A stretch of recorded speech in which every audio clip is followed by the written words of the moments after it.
Hi friends, మనం ఏదైనా పనిని మొదలు పెట్టాలన్నప్పుడు వెంటనే ఫలితం రావాలని కోరుకుంటాం. 2 రోజులు కష్టపడగానే విజయం మన తలుపు తట్టాలనుకుంటాం. కానీ ప్రకృతి మనకి ఒక అద్భుతమైన పాఠాన్ని నేర్పుతుంది. అదే చైనీస్ వెదురు చెట్టు కథ. ఒక రైతు చైనీస్ వెదురు విత్తనాన్ని భూమిలో నాటుతాడు. దానికి ప్రతిరోజు నీళ్లు పోస్తాడు, ఎరువులు వేస్తాడు, ఎంతో జాగ్రత్తగా చూసుకుంటాడు. మొదటి సంవత్సరం గడిచింది.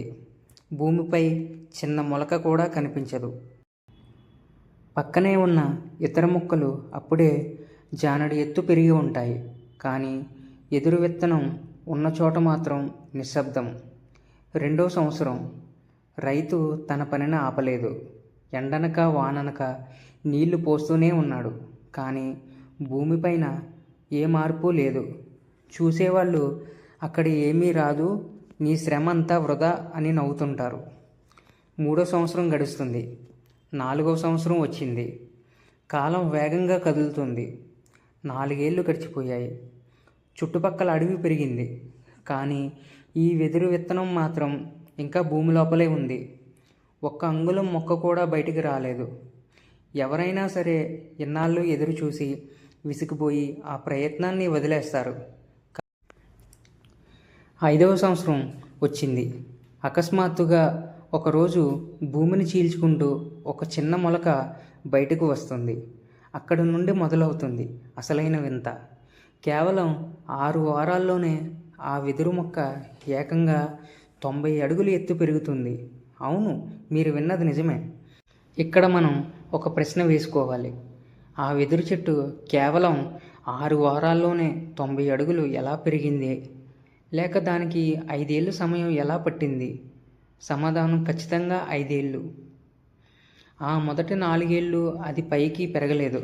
కానీ భూమి లోపల తన వేర్లను కొన్ని వందల అడుగుల లోతుకు వెడల్పుకు విస్తరించుకుంది. అంత ఎత్తు పెరిగినప్పుడు వచ్చే గాలివానలను తట్టుకోవాలన్నా, అంత బరువును మోయాలన్నా దానికి బలమైన పునాది కావాలి. ఆ పునాదిని నిర్మించుకోవడానికే దానికి ఆ 4 ఏళ్ళు సమయం పట్టింది. ఒకవేళ ఆ 4 ఏళ్ళు అది లోపల పెరగకపోతే ఏదో ఏట బయటకు వచ్చిన కొన్ని రోజులకే కూలిపోయేది. మిత్రమా, నీ జీవితం కూడా అంతే. నువ్వు పడుతున్న కష్టం ఎవరికి కనిపించకపోవచ్చు. కానీ నువ్వు చేసే ప్రయత్నానికి ఫలితం రావడం లేదని నీకు అనిపించవచ్చు.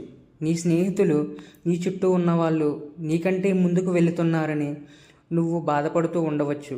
కానీ గుర్తుంచుకో, నువ్వు ఇప్పుడు నీ పునాదిని నిర్మించుకుంటున్నావు.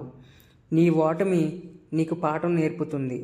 నీ నిరీక్షణ నీ సహనాన్ని నేర్పుతుంది. నీ కష్టం నీకు అనుభవాన్ని ఇస్తుంది. అనిపించినంత మాత్రాన ఎదుగుదల లేదని కాదు. నీ సమయం వచ్చినప్పుడు ఆ వెదురు చెట్టులాగే నువ్వు కూడా ప్రపంచం ఆశ్చర్యపోయేలాగా ఎదుగుతావు. అప్పటి వరకు ఓపికగా ఉండు. నీ ప్రయత్నాన్ని ఆపకు. బలమైన పునాది ఉంటేనే శిఖరం నిలబడుతుంది. ఈ వీడియో కనుక మీకు నచ్చినట్లయితే లైక్ చేయండి, షేర్ చేయండి, ఛానల్ని సబ్స్క్రైబ్ చేసుకోండి. Thank you so much.